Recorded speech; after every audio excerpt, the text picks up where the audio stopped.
Em relação à parte de gramática, é preciso lembrar que a escola, durante muito tempo, esteve preocupada com a descrição gramatical. Isto é, conteúdos como substantivo, adjetivo, verbo, advérbio, e em séries mais altas, sujeito, predicado, objeto direto, oração subordinada, etc, etc. Bom, primeiramente é preciso situar essa gramática descritiva. É preciso dizer que na gramática existem várias partes, várias seções da gramática. Uma delas é a descrição, são as classes de palavras. Uma outra parte é a que nós chamamos de gramática prescritiva. E há ainda outras partes que eu vou comentar em seguida. O que é a gramática prescritiva? É o conjunto de conteúdos que são prescritos pela gramática como sendo necessários, obrigatórios, para que o indivíduo esteja de acordo com a língua padrão, que é a língua de prestígio na sociedade. Então, escrever com S ou com Z, escrever com C ou com QU, colocar um acento ou não, empregar uma crase ou não, são questões que dizem respeito à gramática prescritiva. A gramática descritiva, como disse antes, é essa parte que tem maior preocupação com a descrição do funcionamento da língua e daí organizá-la em categorias morfológicas e sintáticas, né? Ora, como pensar o ensino de língua portuguesa dentro das novas propostas que levam em conta não apenas a descrição gramatical, mas o uso social da língua, levando em conta esses conteúdos necessários e convencionais. Então, entendemos que o trabalho com língua portuguesa, ele, primeiramente, não pode abrir mão do trabalho da gramática prescritiva. Isso é, se apropriar do sistema alfabético da língua e aprimorar a cada série o desempenho ortográfico da criança, isso é uma obrigação da escola e é uma necessidade de professores, alunos e pais como um todo. Então, neste terreno, eu diria que o fundamental, já que esses conteúdos nem há o que discutir, eles são uma necessidade, o que se pode discutir é a metodologia.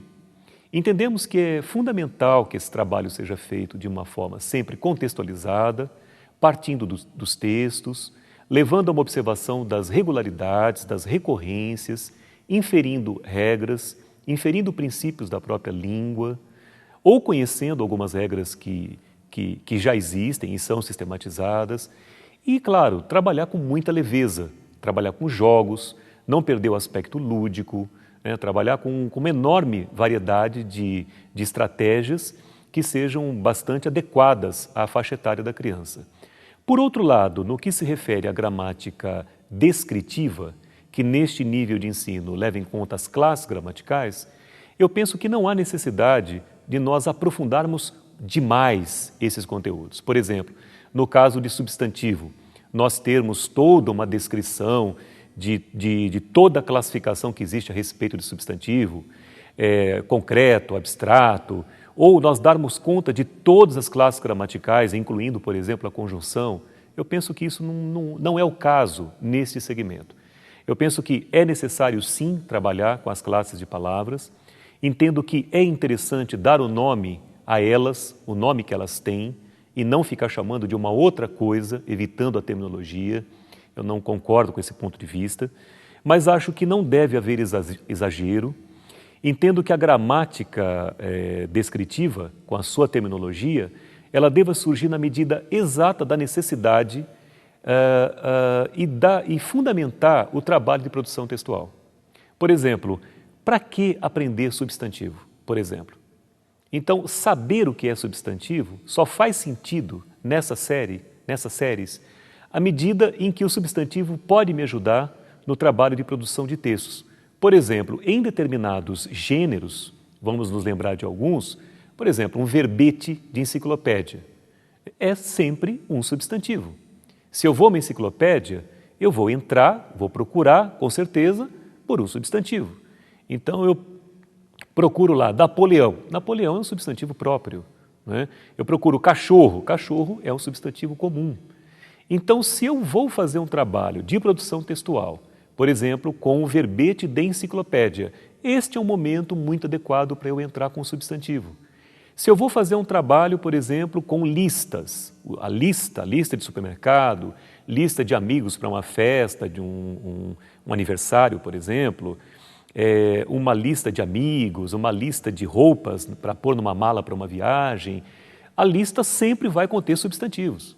Então, é nesse momento que o trabalho com substantivo ganha corpo e tem fundamentação. Ele é uma necessidade para o trabalho de produção textual.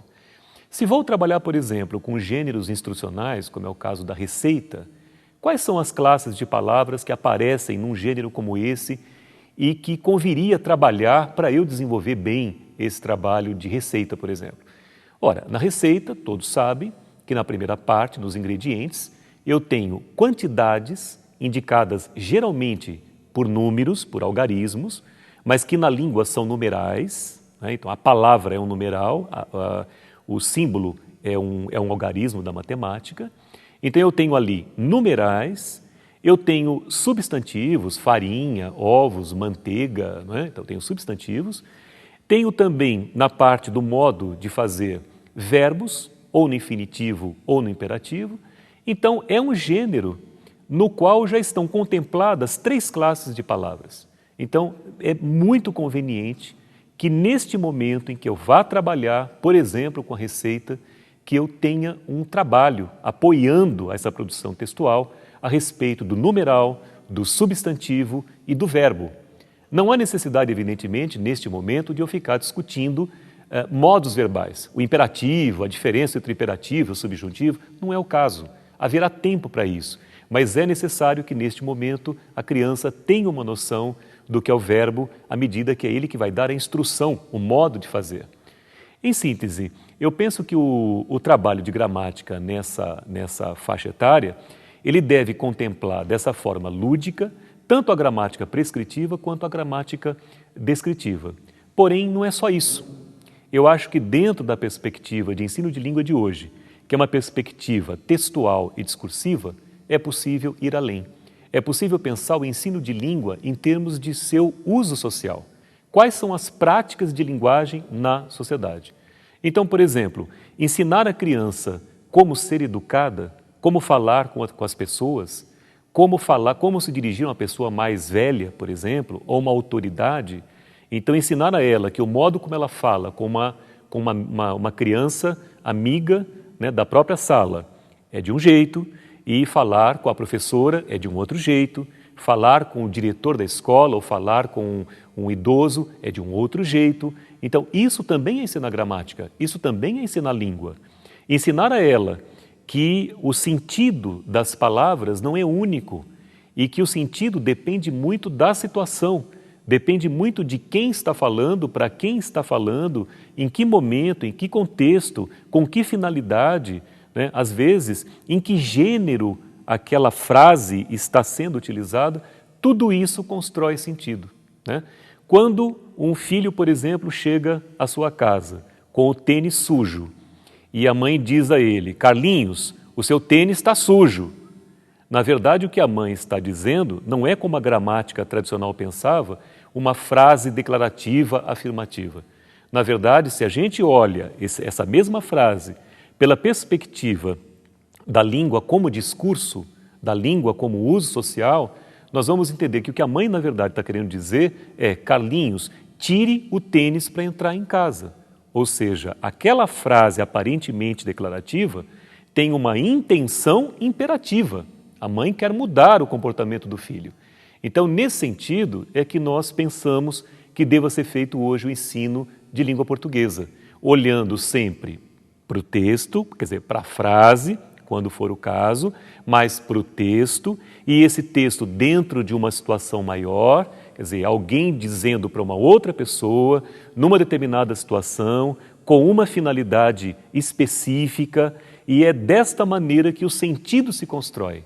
Isso é algo que se deve e que se pode ensinar, e que também nós procuramos contemplar nesta coleção Português Linguagens.